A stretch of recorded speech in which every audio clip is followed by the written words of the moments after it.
Estoy seguro de que creéis conocer a los vikingos. Esos famosos aventureros y saqueadores que surcaban los mares en busca de fortuna, gloria y territorio.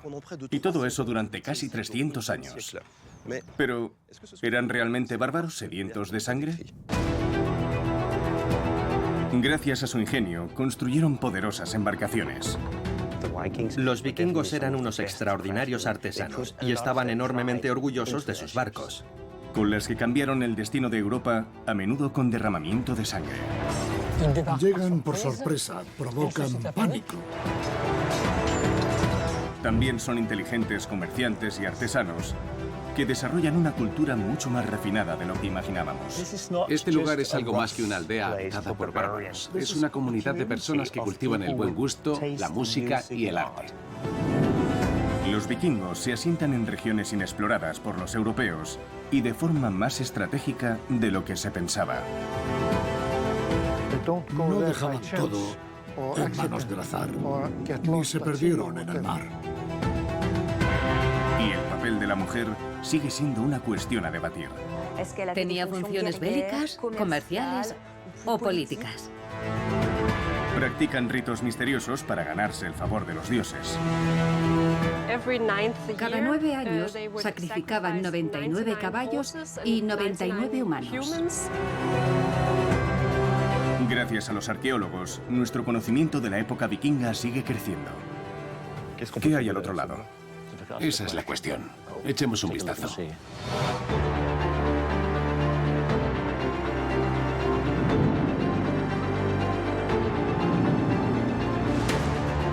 Soy Benjamin Brillot, alias Nota Bene en Internet.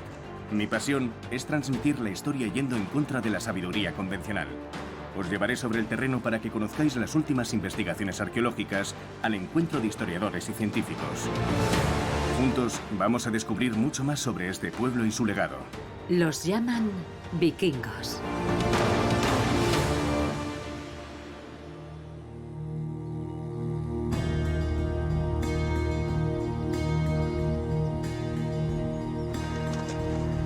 Mi investigación comienza en Dinamarca, una de las cunas de los vikingos. En los albores del siglo VIII, aún no existe un reino unificado en Escandinavia, sino un conjunto de sociedades con sus jefes locales. ¿Qué motivó la aparición de los vikingos? En Ribe han hecho un descubrimiento extraordinario. Los restos de un puerto comercial que data del siglo VIII. El director de la excavación, Søren Sindbæk, nos explica cómo este mercado propició los inicios de la época vikinga, varias generaciones antes de las incursiones. Estás aquí literalmente sobre una ciudad perdida de la época vikinga. Este era el centro de la ciudad más antigua de Escandinavia, un lugar completamente diferente de todas las aldeas diseminadas por la campiña donde vivía la gente. Estamos caminando por un lugar realmente precioso, pero es bastante difícil de imaginar cómo era ese centro urbano. Probablemente nos sorprenderíamos, porque no había casas de varios pisos ni grandes edificios de piedra. Eran pequeñas cabañas, pero para alguien de la época vikinga tendría un aspecto muy especial, porque no se trataba simplemente de granjas, sino de casas, una junto a la otra. En cada casa se desarrollaba una actividad diferente. En una se fabricaban peines, en otra abalorios. Había de todo tipo. ¿Y la actividad que tenía lugar aquí, comparada quizás con la de otros puertos, era más bien estacional? Pensábamos que este emplazamiento había empezado como un mercado estacional. Pero descubrimos algo muy diferente. Vimos que desde el principio había aquí casas permanentes, durante todo el año. ¿Y qué hace de Ribe un lugar tan extraordinario en la Escandinavia del siglo VIII? En el periodo anterior a la era vikinga, es un lugar único, la única ciudad comercial en los albores del siglo VIII. Luego surgen otros lugares y eso es lo que permite que los diferentes grupos estén conectados, gracias a esa suerte de supermercados vikingos. Después de los mercados daneses de Ribe y Hedeby, los noruegos de Kaupang o incluso los suecos de Birka los escandinavos crearon una nueva red comercial.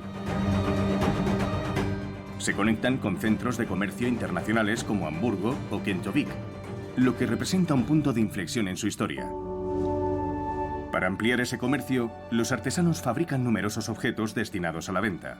En Ribe se han encontrado miles de estos artículos, magníficamente conservados, que ponen de relieve aspectos desconocidos de la cultura escandinava. Fíjate, esto es lo que fabricaban. Increíble, tiene un montón de detalles. Así es. Evidentemente los vikingos se cuidaban. Sí, cuidaban mucho su aspecto. Vivían desahogadamente, tenían artículos refinados como este y vestían con ropa bonita. ¿Y tenían también joyas? Tenían muchas. Mira esta pequeña pieza. Es una de las más bellas. Esta es... Un hacha. Sí. Es toda de ámbar. Estaba sujeta a una pequeña cadena, así. Tal vez era un símbolo religioso o de protección. Es muy bonita. Me siento como un niño descubriendo todos estos objetos. Una de las cosas que hemos encontrado, que es realmente extraordinaria y que no nos esperábamos, es esto de aquí. Voy a sacarlo con mucho cuidado porque se trata de un objeto muy raro. Es la parte superior de una lira. Siempre habíamos pensado que era un artículo destinado a los aristócratas más refinados. Y resulta que lo encontramos en una casa sencilla de Ribe. Este lugar era algo más que una modesta aldea habitada por bárbaros. Era una comunidad de personas que cultivaban el buen gusto, la música y el arte. Podemos percibir los comienzos de la Edad de Oro de los vikingos a punto de llegar. ¿Ribe es el comienzo de la época vikinga? Yo creo que sí. Hay un modelo de comercio establecido. La navegación de larga distancia se desarrolla. Se convierte en una parte clave de la cultura y todo eso constituye el germen de la época vikinga. En un sentido estricto, el término vikingo engloba a todo aquel que se hace a la mar para adquirir riquezas mediante el comercio o el saqueo. El desarrollo del transporte marítimo conduce gradualmente al diseño de una embarcación revolucionaria, el drakkar, que sembrará el pánico a su paso. En el Museo de Roskilde, el conservador Morten Ravn me cuenta los secretos que se esconden tras el poderío de este navío, un elemento decisivo en la expansión vikinga. Se trata de una embarcación larga y estrecha, así que este modelo, al tratarse de un barco grande y largo, tiene casi 31 metros de eslora y algo menos de 4 metros de manga. Se utilizaban para el transporte rápido de una tripulación armada. Es un diseño bastante ligero. Eran muy flexibles y resistentes al mismo tiempo. De manera que en las incursiones estos barcos eran muy superiores y estaban diseñados para ese tipo de ataques.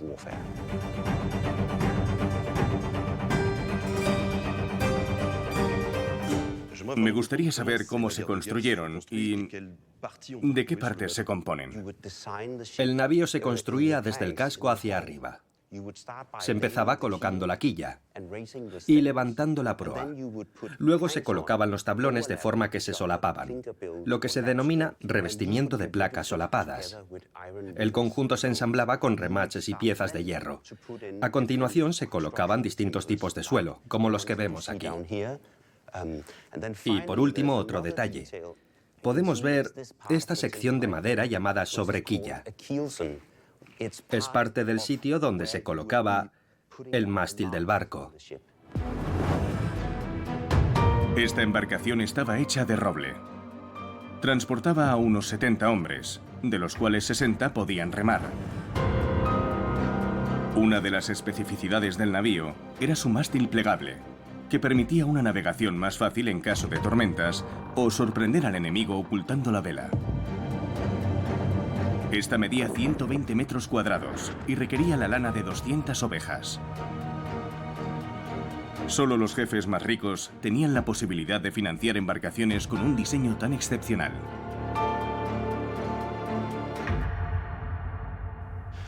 Sin estos barcos, los vikingos nunca habrían llegado tan lejos por toda Europa. Se podría decir que fueron los mejores carpinteros y navegantes de su época. En el norte de Europa, los escandinavos, los vikingos, se encontraban entre los mejores artesanos en la construcción con madera y en este estilo. Estaban enormemente orgullosos de sus barcos. Estas embarcaciones eran el cénit de la tecnología de la época. Junto al museo hay un astillero donde se reconstruyen navíos vikingos.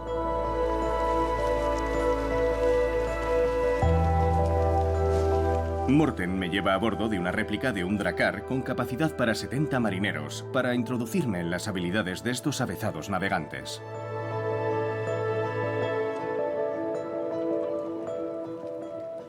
Es mucha gente para este barco. ¿Cómo se las arreglaban en lo tocante a la comida y el equipamiento? Con una tripulación tan amplia, tenían provisiones para una semana y se almacenaban debajo de la cubierta.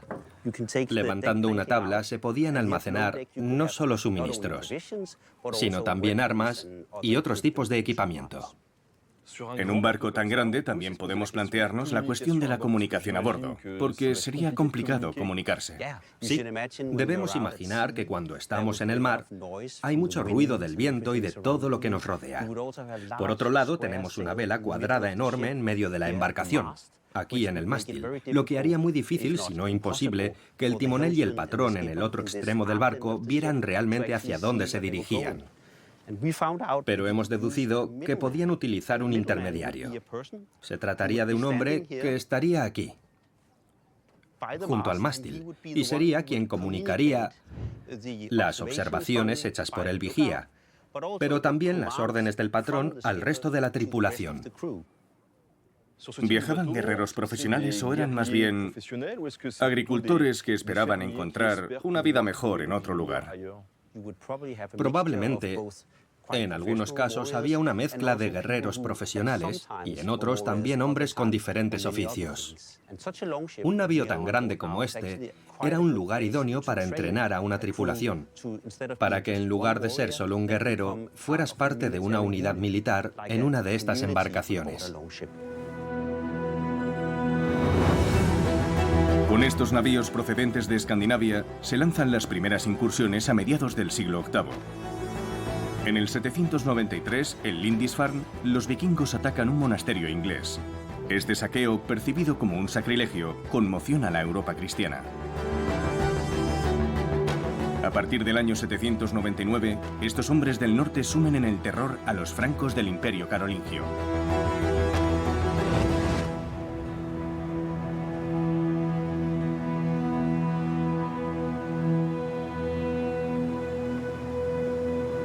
Me reúno con el historiador John Renaud, que desde hace más de 30 años investiga sobre las incursiones vikingas en Francia. Hola, John. Hola. Gracias por concederme parte de tu tiempo. Encantado. ¿Dónde nos encontramos? Estamos en la playa de Liniers, al norte de la isla de Noirmoutier. Es uno de los primeros objetivos conocidos de los vikingos en Francia. Está bien situada. El norte de la isla es de fácil acceso e ideal para un desembarco discreto de los vikingos. Llegan por sorpresa, provocan pánico, esto es fundamental. Se incautan de todo lo que es valioso para ellos y luego regresan al mar, con la suficiente rapidez como para que no se pueda organizar ninguna resistencia. Imagino que todo formaba parte de una importante estrategia de discreción, pero también de un plan de inteligencia. Los vikingos estaban bien informados, ya sea de oídas o gracias a encuentros con comerciantes en algún lugar. Se enteraron de la prosperidad de este monasterio y también de la prosperidad de su puerto.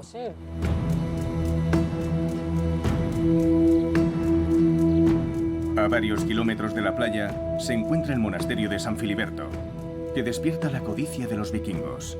La abadía hace tiempo que ha desaparecido bajo los ataques. En la época, estos saqueadores atacan una vasta propiedad rodeada por un recinto monástico que alberga una iglesia abacial, un claustro y junto a él un santuario, la capilla que alberga el sarcófago de San Filiberto. Al este y al sur, el mar baña este recinto monástico formando un puerto natural. ¿Por qué vinieron hasta aquí? ¿Qué les interesó realmente de esta abadía?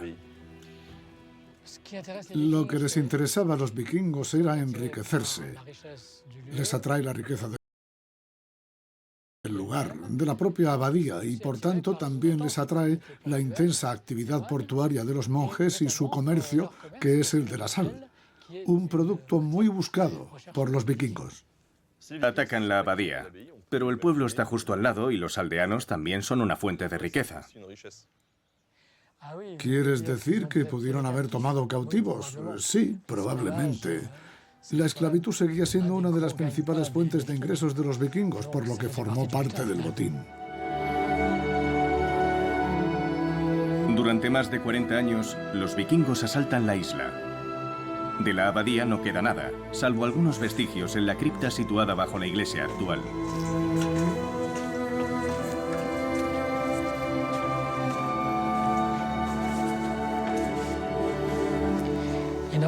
Lo único que queda aquí son las paredes. Esto data del siglo VII. Aquí, en este lugar, se encontraba la tumba de San Filiberto. No se trata del sarcófago original, sino de un simple cenotafio, una tumba vacía, porque el sarcófago salió al mismo tiempo que los monjes cuando decidieron abandonar la abadía en el año 836 tras varios ataques contra el monasterio. ¿Por qué la violencia de los vikingos dejó tanta huella en la gente? Creo que los daños materiales fueron considerables, por supuesto, pero no tan catastróficos como se suele pensar. Por otro lado, la ansiedad o el pánico es lo que ha dejado una huella duradera en la memoria colectiva occidental. Todos los documentos medievales enfatizan la barbarie de estos paganos sedientos de sangre. ¿Y los cronistas, que eran cristianos, no exageraron demasiado respecto a los vikingos? De hecho, la violencia era omnipresente en toda Europa y los clérigos tendían a restar importancia a la violencia de los occidentales y a exagerar enormemente la violencia vikinga. Es cierto que los vikingos seguían siendo violentos, pero no fueron los únicos. Después del año 840, operaciones mucho más ambiciosas sacuden el imperio carolingio. Ya debilitado por la muerte de Carlomagno, este imperio queda dividido en el año 843 entre sus tres nietos. Capaces de remontar ríos, los navíos vikingos aprovechan para atacar ciudades alejadas de la costa. Las flotas crecen, las incursiones se intensifican y los vikingos pasan el invierno in situ. Para los francos es un verdadero apocalipsis.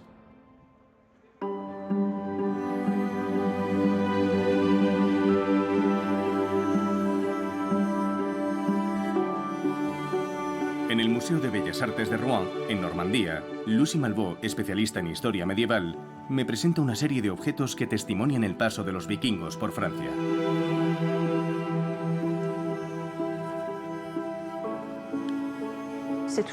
Siempre es complicado atribuir determinados objetos a los vikingos, pero hemos encontrado armas como por ejemplo esta espada. Una espada no es un objeto cualquiera, es un arma, un atributo de un guerrero, pero también es un objeto prestigioso. Eso es. El pomo ha sido muy trabajado. Los guerreros más comunes tenían otros tipos de armas. ¿Hachas? Cuando pensamos en los vikingos, no pensamos en la espada, pensamos en el hacha, pero el arma más común son las lanzas. Su fabricación no es cara, por lo que todo el mundo puede tener una lanza, algo que no sucede con la espada o incluso con el hacha, que requiere acero de buena calidad. En las vitrinas no encontramos ningún casco con cuernos. Aunque existieron en la época vikinga en un contexto religioso, se popularizaron con las representaciones de óperas románticas alemanas de Richard Wagner en el siglo XIX. Pero en el combate, los vikingos jamás usaron cascos con cuernos. Y justo debajo, ¿qué son todos estos pequeños fragmentos? Es un tesoro que fue enterrado a finales del siglo IX. Es un tesoro que se podría calificar de vikingo, porque hay muy pocas monedas carolingias, solo 2. Además de las monedas originarias de Inglaterra, tenemos también un dirham, procedente del mundo árabe musulmán, y tenemos también pequeños fragmentos de lingotes. Para hacerse con un botín de tal magnitud, los vikingos saquean, exigen rescates o desarrollan rutas comerciales. Y a finales del siglo IX, los escandinavos parecen estar por todas partes. Sus ofensivas conducen a conquistas en Inglaterra o Irlanda. Sus hordas arrasan las costas de España, del norte de África y de Italia. En el este, participan en el nacimiento de la Rus de Kiev, antepasado de Ucrania y Rusia. Comercian hasta Constantinopla y Bagdad, transformando el mapa del mundo medieval.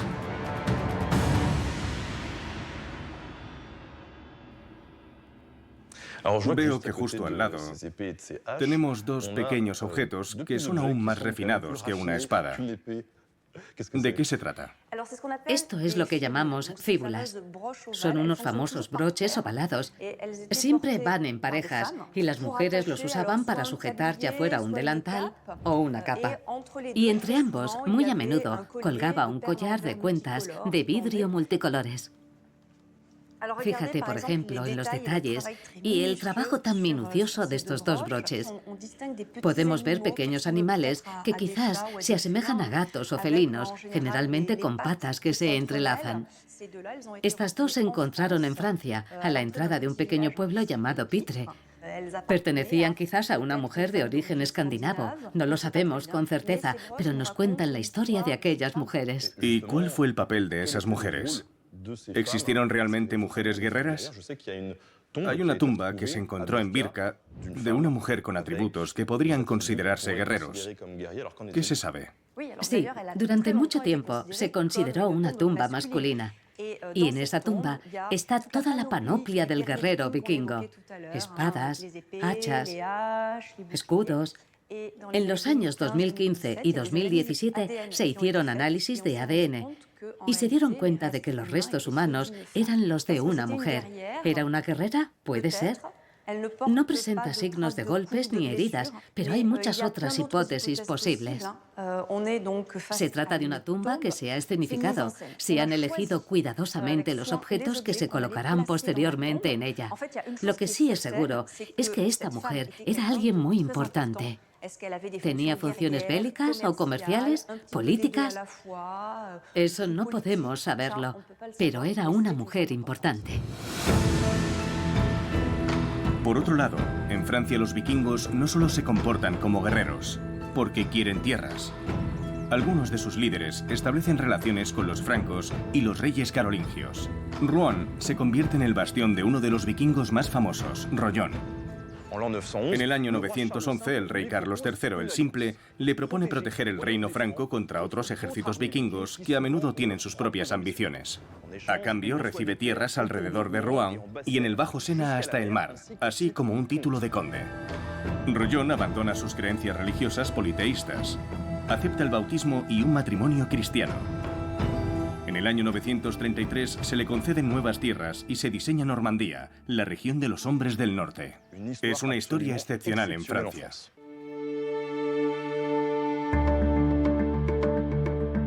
Las mezclas entre escandinavos y otros pueblos me interesan mucho. ¿Cómo eran físicamente los vikingos? ¿Eran altos, rubios y con los ojos azules?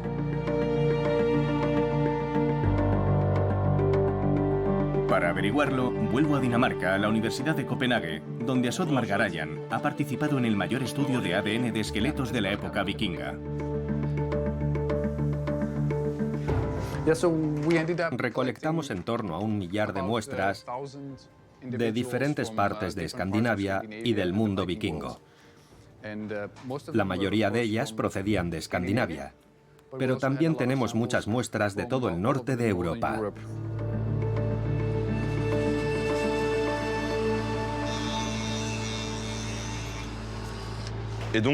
Entonces, vuestra materia prima para trabajar es este tipo de huesos. Son algunos de los huesos que utilizamos para el análisis. Esto es parte de un hueso petroso. Contiene ADN de muy alta calidad.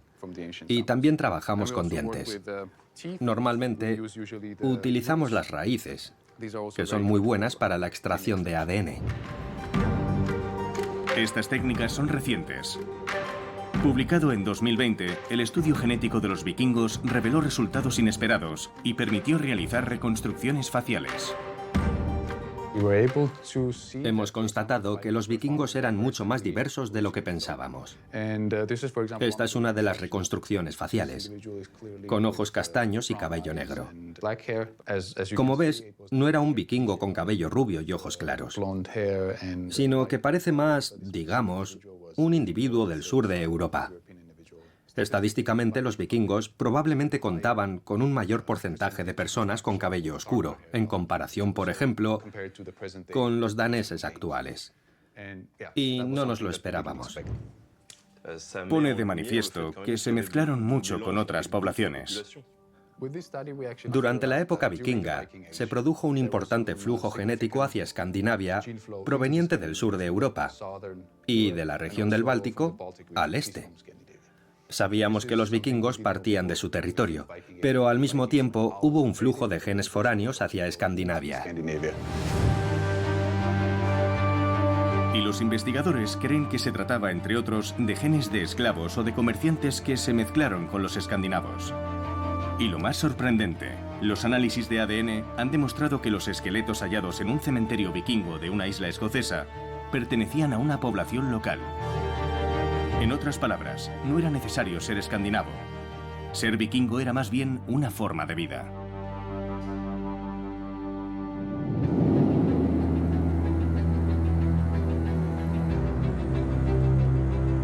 Continuando con su expansión, los exploradores vikingos, principalmente noruegos, descubren hacia el año 860 un territorio muy aislado a más de 1000 kilómetros de su patria, Islandia.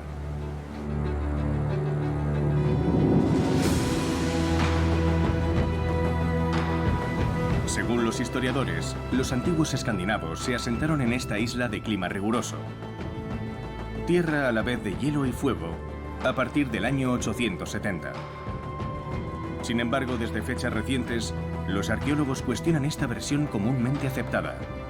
He venido al municipio de Stud, situado a orillas de uno de los fiordos orientales de la isla. Aquí se encuentra uno de los yacimientos arqueológicos más enigmáticos de la época vikinga, y cada temporada las excavaciones revelan nuevos hallazgos.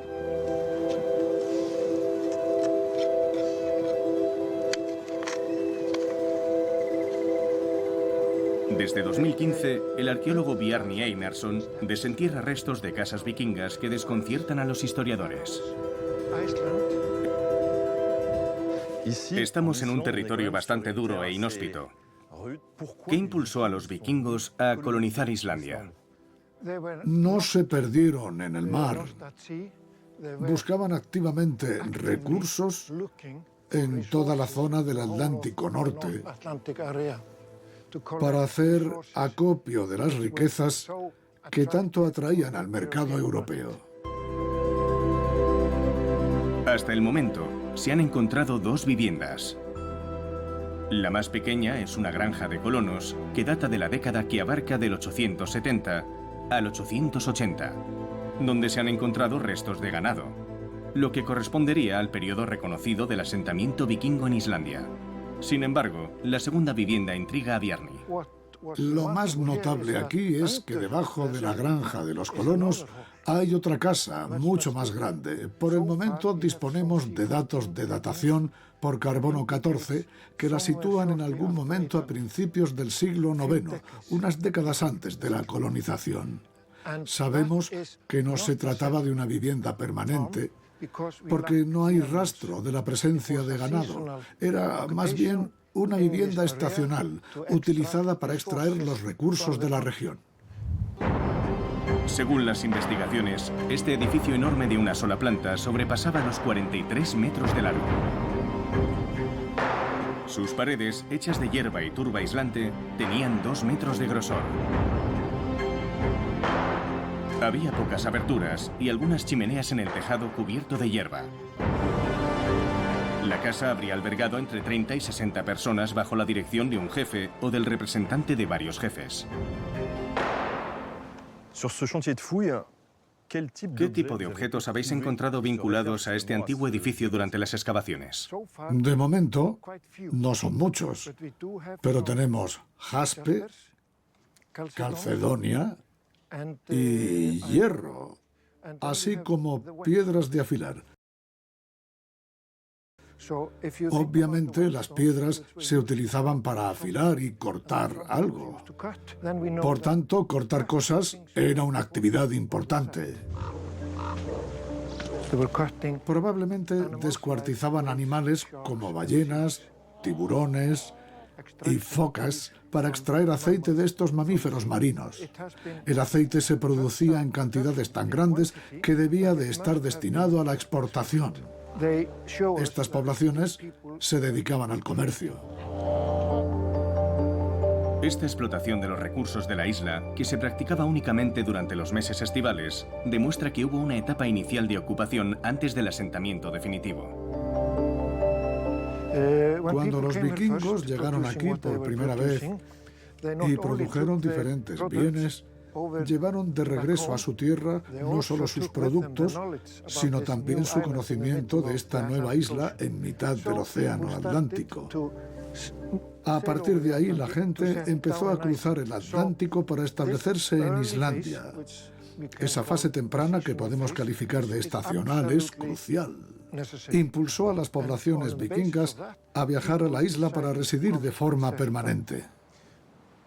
Eso demuestra que los vikingos no eran simples exploradores que se lanzaban a tumba abierta dejándolo todo atrás, sino que se trató de un enfoque meditado en el que hicieron prospecciones, estudiaron los recursos disponibles y su colonización fue mucho más gradual de lo que se creía. Los pueblos no se desplazan sin tener información del lugar al que van. Los vikingos no se aventuraron dejando todo en manos del azar, ni se perdieron en el mar. Si logro demostrarlo, eso podría cambiar la percepción de la historia de Islandia bastante radicalmente.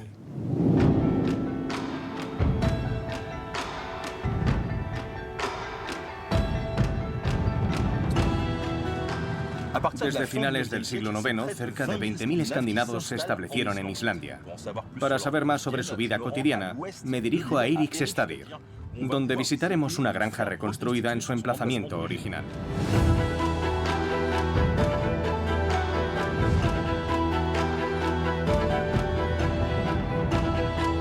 Nos ofrecen una visión inmersiva del modo de vida de estas familias de colonos.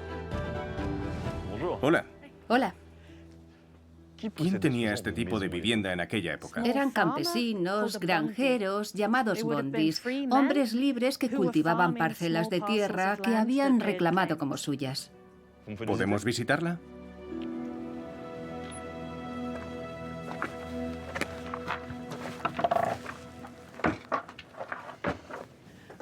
Esto era la bodega, donde se guardaba la leña y los aperos de labranza valiosos que no querían dejar en el exterior. Y esta era la vivienda principal. Es un espacio muy acogedor. Aquí podían vivir unas 20 personas. El granjero, su familia y todos los que trabajaban en la granja. Dormían a este lado. Y este era el salón. Se sentaban aquí alrededor del fuego y se cocinaba en el hogar. En este tipo de vivienda, la mujer del bondi es la que lleva la batuta, por así decirlo. La esposa desempeñaba un papel muy importante en la casa. Se ocupaba de la comida, gestionaba los asuntos familiares, incluidos los esclavos, y era la responsable de las llaves de la despensa, de la puerta principal e incluso del cofre de las monedas. Era la que tomaba las decisiones para mantener la salud financiera de la familia. Las mujeres también tejían, una tarea que requiere un trabajo intenso. Lo que los hombres cosechan en la granja apenas da lo justo para sustentar a la familia. Lo que realmente se vende en la granja son los tejidos que fabrican las mujeres. Hombres y mujeres desempeñan papeles diferentes, pero las mujeres eran miembros importantes. Pero sigue siendo una sociedad patriarcal.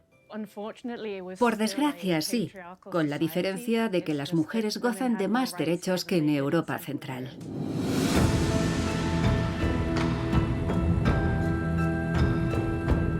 Y esta granja en concreto habría sido el hogar de la familia del caudillo vikingo Erik el Rojo. Según cuentan las sagas vikingas, Erik el Rojo continúa la exploración de territorios desconocidos, fundando en Groenlandia la primera colonia europea en el siglo X. En torno al año 1000, su hijo Leif Erikson, junto a una generación de hombres audaces, descubre el norte de América, una tierra a la que llaman Vinlandia, 500 años antes que Cristóbal Colón.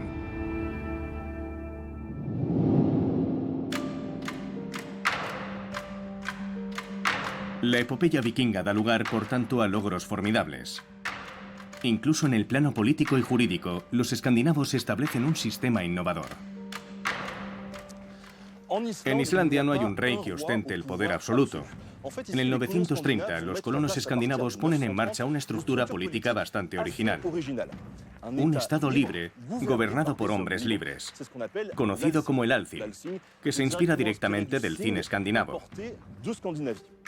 El archipiélago lo dirigen jefes locales que se reúnen una vez al año aquí, en este lugar absolutamente majestuoso, Thingvellir. El Althing, fundado en el año 930, se considera el primer parlamento de Europa. Sobre esta roca, un orador proclamaba las leyes en voz alta. Cada participante podía tomar la palabra para hablar sobre asuntos colectivos o comerciales. Sin embargo, sería exagerado considerar el Althing como una institución democrática. El individuo contaba poco, y el grupo decidía las penas por los delitos y faltas cometidos.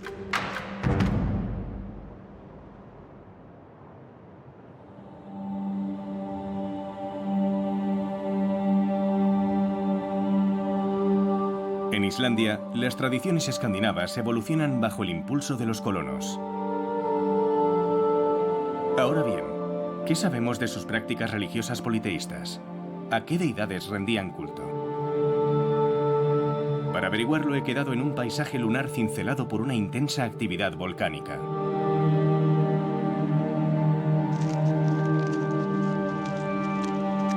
Terry Gunnell se ha pasado la vida estudiando los mitos nórdicos y va a ser mi cicerone a través de este inmenso campo de lava donde afloran los signos de un misterioso ritual.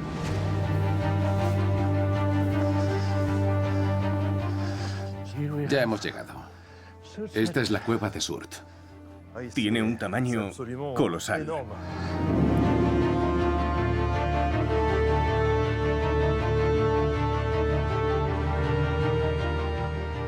Nos encontramos en un paisaje que se antoja el fin del mundo.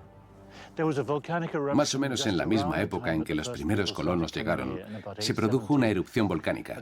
Era algo que los vikingos nunca habían visto en Noruega, así que lo veían como un fenómeno sobrenatural. ¿Hay alguna divinidad vinculada a este sitio en particular? Para la mayoría de los habitantes de los países nórdicos, por un lado estaban los dioses y por otro figuras destructoras, como gigantes, y que se asociaban con el hielo, por ejemplo, o con el fuego. Y el que quema el mundo al final de los tiempos es Surt.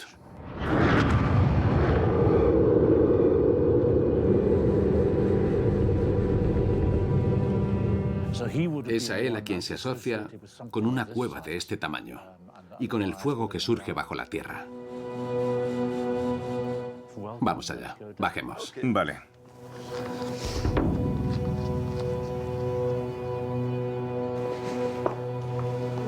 Es en Islandia donde por primera vez estos mitos nórdicos aparecen, concretamente en la Edda prosaica, la obra de Snorri Sturluson.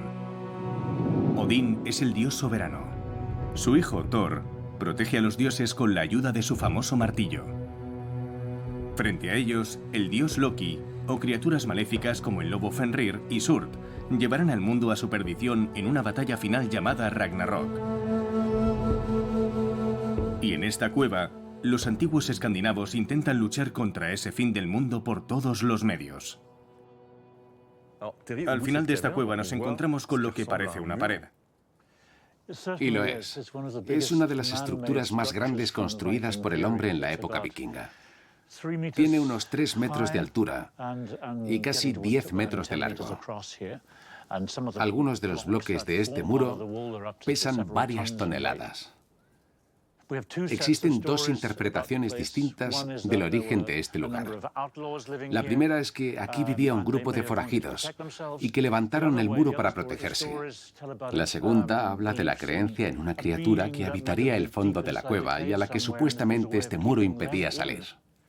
¿Qué hay al otro lado? Esa es la cuestión. Echemos un vistazo. Sí.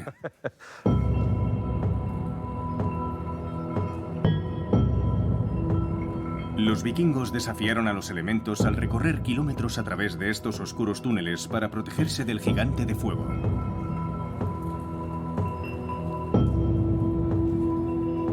Al fondo de este túnel nos encontramos con una extraña construcción que todavía hoy desconcierta a los arqueólogos. ¿A qué o a quién estaba dedicada? La razón de ser de este lugar sigue siendo un gran misterio, sobre todo por lo que tenemos ante nosotros.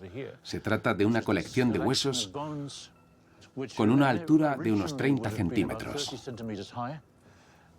Lo que tenemos aquí es una mezcla de huesos rotos, sobre todo de ganado vacuno y porcino. También hay algunos huesos de caballos y de ovejas, pero nunca de animales jóvenes. ¿Es un lugar de sacrificio? El sacrificio a menudo implica modificar una cosa para conferirle otra forma, por ejemplo, rompiéndola. Así que es muy posible que durante un largo periodo de tiempo aquí se realizaran sacrificios. ¿Crees que los sacrificios de estos animales se hacían precisamente para mantener alejado a Surt? Sin duda sería el lugar perfecto para alimentar al demonio de fuego. Al lado podemos ver una estructura de piedra muy extraña. ¿Qué es? Sí, y es aún más sorprendente. Algunos han descrito esta estructura que vemos aquí como un barco, pero se parece más a una casa. ¿Podríamos decir que nos encontramos en la casa de Surt? Desde un punto de vista simbólico, parece un vasto templo, así que entra dentro de lo posible que se tratara de una zona delimitada para la celebración de ciertos rituales. ¿Por qué practicaban esos rituales? ¿Pensaban que servirían para detener a Surt? La actividad volcánica despertaba un profundo temor. Y esta podría ser una manera de abordar el problema para un grupo en particular o para las distintas generaciones que venían aquí. Las prácticas religiosas nórdicas consistían, por tanto, en ritos para responder a periodos de crisis, para ganarse el favor de los dioses, pero también para celebrar ritos de paso, como los funerales. Los sacrificios formaban parte de estas prácticas y algunos resultan escalofriantes. Y es en Dinamarca donde finalmente descubro el misterio.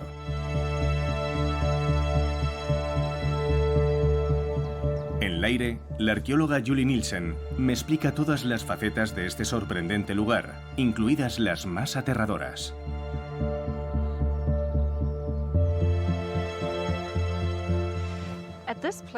Aquí descubrimos este sorprendente conjunto de piedras que forman un enorme barco.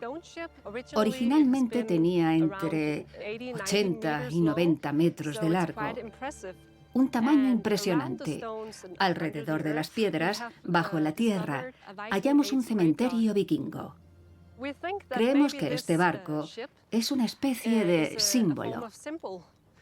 Sin duda, era un lugar sagrado, donde los vikingos enterraban a sus difuntos, y este barco los llevaba hasta el reino de los muertos. Cuando decimos que aquí enterraban a sus difuntos, ¿qué clase de vikingos? ¿Eran personajes acaudalados? ¿Eran guerreros? Hemos hallado 55 tumbas, y lo que sabemos es que se trata de gente corriente. No pertenecen a ninguna familia real. Y sabemos que eran agricultores, granjeros, porque no presentan ningún signo típico de los guerreros vikingos, como marcas de heridas. Leire era también un lugar de culto donde se celebraban grandes ceremonias presididas por las élites locales, durante las cuales se realizaban procesiones rituales. Los fragmentos del tapiz de Oserberg, reinterpretados en dibujos, ofrecen pistas sobre su desarrollo. Vemos carros, caballos, hombres y mujeres portando armas, cuernos o la máscara de un animal. Y esta escena de un ahorcamiento refleja uno de los probables sacrificios llevados a cabo en Leire. Alrededor del año 1000, un obispo alemán visitó este lugar. Escribió que aquí se practicaban muchos sacrificios. Cada 9 años los vikingos sacrificaban 99 caballos y 99 humanos. Describe, por tanto, cómo aquí se realizaban muchas actividades de culto. ¿Existen huellas de aquellos sacrificios? Tenemos una evidencia arqueológica de sacrificio humano. Encontramos lo que se llama una tumba de esclavo, porque en ella está enterrado un hombre, y encima de él hay otro hombre. Este último está decapitado y lleva las manos y los pies atados. Esto podría significar que si habías tenido un esclavo en vida, ese esclavo debía acompañarte en la otra vida. Es una de las posibles explicaciones. A finales del siglo X, un profundo cambio pronto marcaría el fin de la época vikinga. La unificación de los reinos escandinavos, encabezados por un único rey y un único dios. El complejo arqueológico de Jelling encarna este punto de inflexión bajo la forma de un barco de piedra, sus montículos artificiales, sus piedras rúnicas y su iglesia. La especialista Ann Pedersen nos ilustra sobre la importancia de este lugar, considerado como el punto de partida del Reino de Dinamarca. Todo este conjunto fue creado sin duda por la familia real danesa. Todo parece indicar que el rey Gorm fue su fundador. E inmediatamente después, su hijo, el rey Harald, al que hoy conocemos como Harald Diente Azul, desarrolló el enclave. Era un centro asambleario utilizado en ocasiones puntuales, durante las cuales se reunía una gran cantidad de gente, probablemente procedente de la región que más interesaba al rey Harald, o sobre la que ya gobernaba. Y todos se congregaban aquí. La primera de esas asambleas sin duda sirvió para que todo el mundo reconociera a Harald como rey. Era un rey muy ambicioso y un innovador, pero al mismo tiempo era consciente de la necesidad de evolucionar y mirar hacia el futuro. Y el futuro en aquel momento era sobre todo un futuro cristiano. Para fortalecer su poder, el rey Harald da un giro hacia el cristianismo. Para ello erige en este lugar una piedra rúnica, es decir, una piedra grabada con runas, el sistema de escritura de los escandinavos medievales.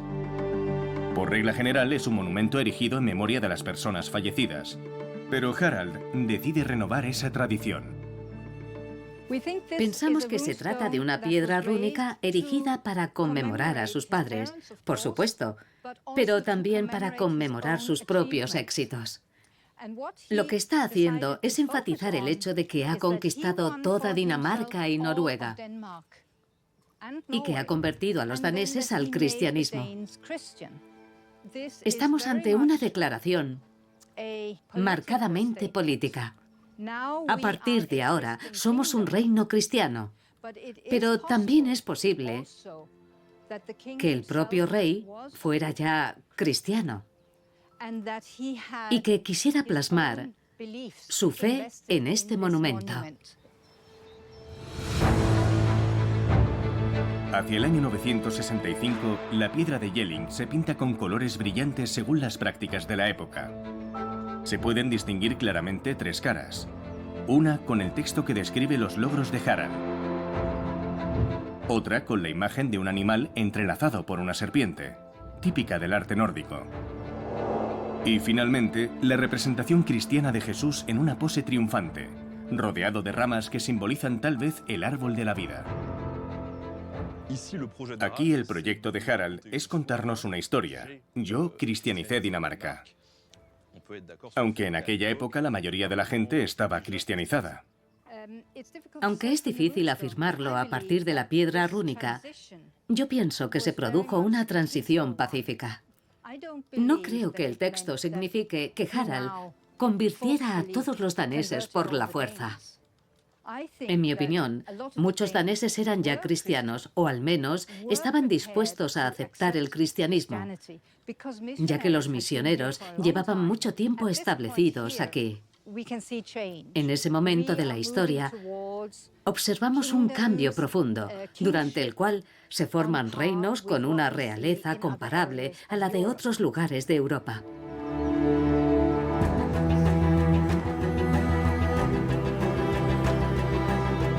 La época vikinga llega a su fin durante la segunda mitad del siglo XI. A lo largo de 3 siglos, los países escandinavos se transforman en reinos cristianos, tomando la forma que conocemos en la actualidad.